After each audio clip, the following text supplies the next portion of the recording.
Hi everybody, I hope you're all doing really well. So today I am back to talk about the books that I bought over the months of August and September. I feel like this one might be quite a snappy little book haul. As you know, my major focus for August-September has been to really whittle down my TBR, which means that most of the books that I have been buying I've either wanted to read straight away or they are kind of more of the library builder books, not things that are going on the immediate TBR, books that I've read already. So hopefully I can quickly whiz through them. First off, we have Yellowface by R.F. Kuang. I know this has been such a massive book on BookTube recently, and I kind of held out on the hype for a while. I thought maybe I would wait until this came out into paperback, but then when I saw it in Sainsbury's for around about £9, I thought, you know what, I think I am just going to do it. I read this in August. It's quite a different book for me, more of a literary thriller, focusing of course on this main character who is an author who has a very successful writer friend who she ends up witnessing the death of in her apartment. And while she's waiting for the ambulance to come and take the body away, our main character ends up stealing this deceased friend's manuscript, editing it and rewriting it. The writer that she stole from was Asian, this main character is white, and because she is writing about a topic that is very meaningful in Chinese history, she ends up being advised by her editors to have a more racially ambiguous name. She's trying to deflect any criticism that might come her way. We see not only is she doing some fairly dodgy things in that regard, but also her publisher as well. Of course, the main underlying tension being, will anybody discover what she did? Next up we have Tastes Like Shakar by Nisha Sharma. This is the second book in her If Shakespeare Was an Auntie series. I previously read Dating Dr. Dill, which was based around Taming of the Shrew, whereas this book is a Much Ado About Nothing send-up. Much Ado About Nothing being my favourite of Shakespeare's comedy, so I was very, very excited about this. We've got the main character Bobby, who is a wedding planner, having to team up with Benjamin or Bunty, who is the head chef, but they famously do not get on, but maybe there might be some underlying sexual tension, and that's really the reason they can't stand each other, is because of how each of them makes the other feel. We then have this children's book, How to Make a Book by Becky Davies and Patricia Hu. I saw this when I was in London on the big BookTuber meetup and I thought it was so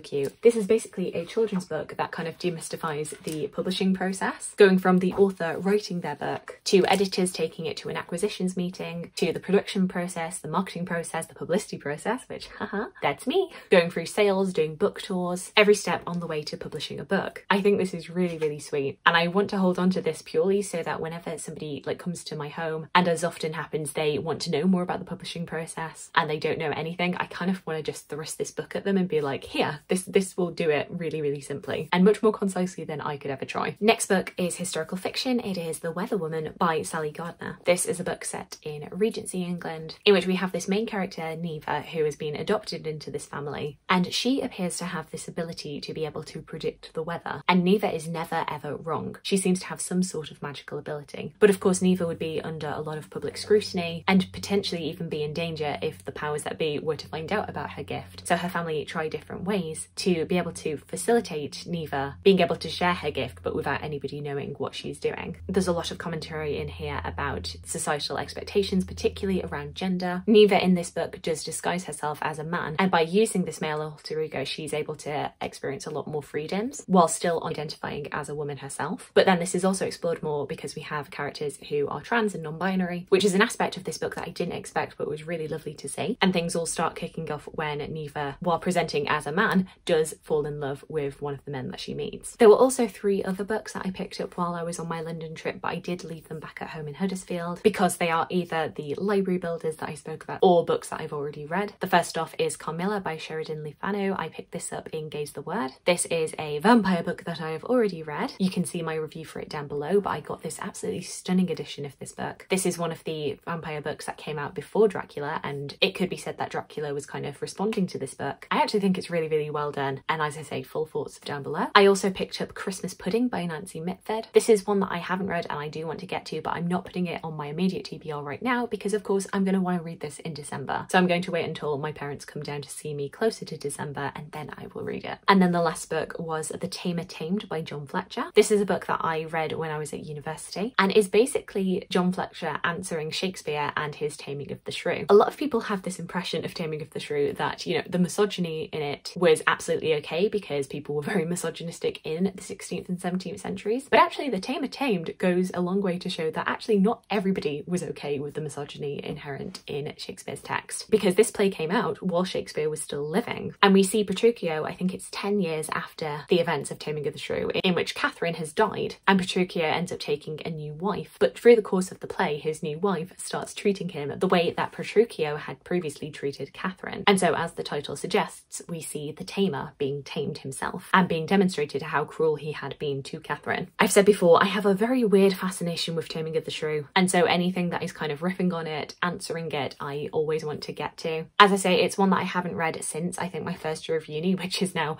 10 years ago. How did that happen? So it's one that when I saw it, I decided I wanted to pick up and give a reread at some point, but I have technically read this one, so it's not going on my TBR. Next up, going back to books that are in my possession, we have Learned by Heart by Emma Donoghue. This I was really anticipating because it is Emma Donoghue's fictionalisation of the early years of Anne Lister. You'll have heard me talk about Anne Lister a lot on this channel because she was an iconic historical resident of my hometown of Halifax and is famous for being the first modern lesbian. Her diaries, of which she wrote about 5 million words for during the course of her life, were transcribed, I believe, in the 1980s and revealed her many love affairs with different women. As I say, she is an icon in my hometown of Halifax, and recently her life was fictionalised in the TV series Gentleman Jack, so that's been getting a lot of attention on her. And so when I found out that Emma Donoghue, an author who I really, really respect and admire, was writing a book about her, I had to pounce on this. I have read it already. I think it's absolutely brilliant, and it's a part of Anne Lister's life that doesn't get a whole lot of attention. That is her early life as a teenager, studying at the Manor School in York, and her first love, Eliza Raine, who famously